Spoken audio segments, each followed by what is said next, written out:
ભગવાન હવે મારા વિષ્ણુ ભગવાન મારો ઠાકર હવે એવી કઈ લીલા કરવાના છે? જો તમને ખ્યાલ હોય તો કયો, હવે એવી કઈ લીલા કરવાના? ભગવાન બહુ રાજી છે.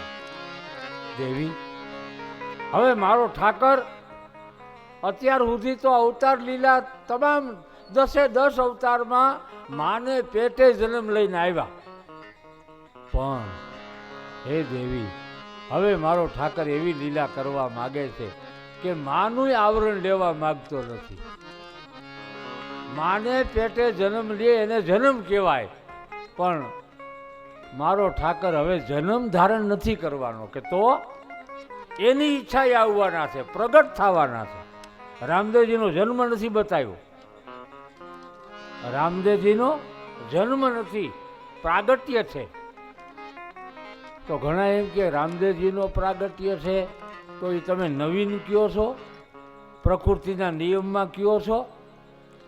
પ્રકૃતિનો નિયમ છે કે 5 તત્વ એક બિંદુમાં સમાણા અને માને પેટે જન્મ ધારણ કરે જીવ ગતિ. પ્રકૃતિથી વિરોધ કોઈ દી ન હાલી શકાય, પણ પ્રકૃતિ જેના હાથમાં છે એ તો ધારે એમ કરી શકે. તો રામદેવજીના પ્રાગટ્ય વિશે સંતોએ પોતાના મત આપ્યા છે. પહેલો મત, કબીર સાહેબ કમળમાં દર્શન આપ્યા અને એને લઈ ગયા, પછી ઉજેરીને કોઈની ઘેરે મોટા કર્યા. એક વાત. બીજી વાત કે બહુ ભારત વર્ષની પરંપરા છે, બહુ મોટી, જેને પુષ્ટિ માર્ગ કહેવાય. એના પ્રણેતા મહાપુરુષ ભગવાન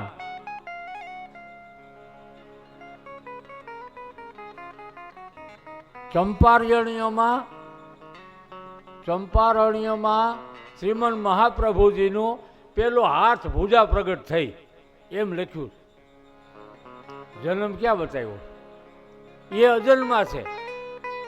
પેલી ભુજા પ્રગટ થઈ અને પછી આખું શરીર. બે. ત્રીજો મત, ઇસ્લામ જેને મહાપુરુષ માને છે એવા મોહમ્મદ પૈગંબર સાહેબ, એની પહેલી પગની પાની શરૂ થઈ, પગના દર્શનથી શરૂઆત કરી અને પછી આખું શરીર. એ પણ અજન્મા છે. પછી આવા અનેક સિદ્ધાંતો પ્રમાણિત કર્યા અને રામદેવજી પ્રગટ થાય છે. એવા ભોળાનાથ જગદંબાને કહે છે, હે દેવી મારો ઠાકર હવે અજન્માની લીલા કરવા માટે આવશે. માતાજી હાથ જોડી વિનંતી કરી, નાથ કહો હરિ ચરિત અનુપા.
ઈચ્છા તે આવ્યો હું, મારી ઈચ્છા પ્રમાણે હું આવું છું.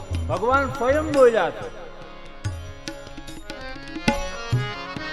મારા ભક્તોને આધીન થઈ અને હું આવું છું. તો માતાજીએ ત્રીજો સવાલ એ કર્યો કે એવા ભાગ્યશાળી માતા પિતા કોણ કે જેની ઘેરે ભગવાન લીલા કરવાના છે?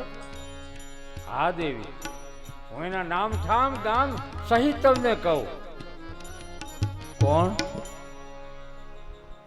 પશ્ચિમ દિશા એક, પૂર્વના નંદ અને યશોદા જે કૃષ્ણ ભગવાને ગોકુળમાં લીલા કરી હતી, એમાં અક્રૂરજી આવ્યા કૃષ્ણને તેડવા, રથ લઈને આવ્યા અને આખી ગોકુળની ગોપીઓ રથના પૈડા આડી હોઈ જાય, જાવા નહીં દઈ કાન, જાવા નહીં દઈ. તારી એવી માયા લગાડી છે, તને જાવા નહીં દઈ. અને છેવટે હા પાડવી પડી. એ રથમાં કનૈયાને બેહાડ્યો માં યશોદાએ અને માથે હાથ ફેરવ્યો. મારો હોત તો ન જવા દે. હા, માં યશોદાજીએ નિશાસો નાખ્યો. જો નિશાસાનું પાપે એટલું લાગે અને પુણ્ય પણ એટલું થાય. નિશાસા કોઈને લેવા નહીં.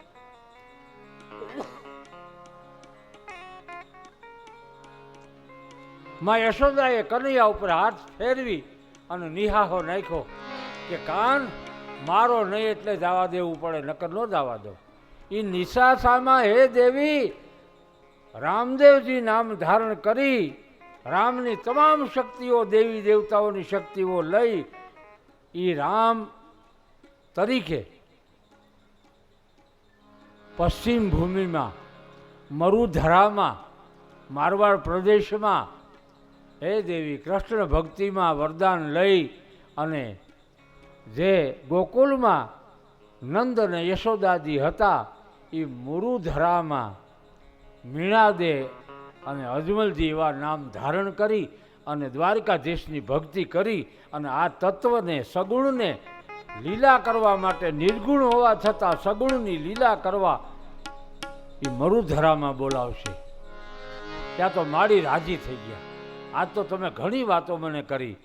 પ્રભુ એના દર્શન થાય? હા, એના દર્શન કરવા આપણે જ્યારે પોકરણમાં પારણીય ઝૂલે ત્યારે જાઉં.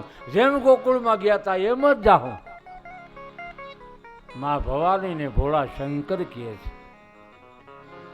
તો એવા મારવાડ પ્રદેશની કથામાં સંતોએ એનો વિશ્વાસ વ્યક્ત કર્યો છે. રામદેવજીના પૂર્વજોનો ઇતિહાસ, રામદેવજીના શરૂઆત એ કઈ સમાજમાંથી આવ્યા છે એ વ્યવસ્થા આ મહાપુરુષે અમારો દુધરેજનો સંત કવિ એ ધારાનો કણેસરામાં નારાયણ બાપુ પ્રગટ્યા અને એ સનાતન ધારાને એને બરાબર ન્યાય આપ્યો છે. ઇતિહાસની નોંધ લીધી છે. ઇતિહાસ એમ કહે છે કે રામદેવજીના પૂર્વજો ચંદ્રવંશી હતા. અને કોણ? પાંડવો 5, એની પેઢી એટલે અર્જુનની પેઢીમાંથી પરીક્ષિતથી માંડી જન્મે જયથી માંડી અને તમામ એ પાંડવોની પેઢીનો ચંદ્રવંશી શેરડો દિલ્હી રાજગાદી સુધી આવ્યો છે. અને છેલ્લા રાજા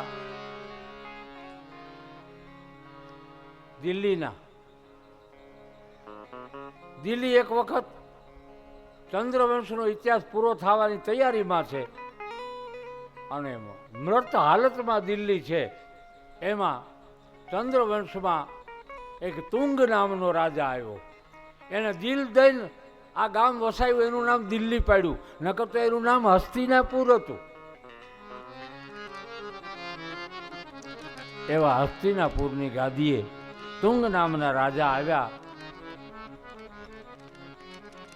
અને રાજાનો વંશ આવેલો અર્જુનની 72મી પેઢીએ અનંતપાલ નામના એક મહાપુરુષ આવ્યા જે ભારત વર્ષના ચંદ્રવંશી ચક્રવર્તી રાજા હતા દિલ્હીમાં.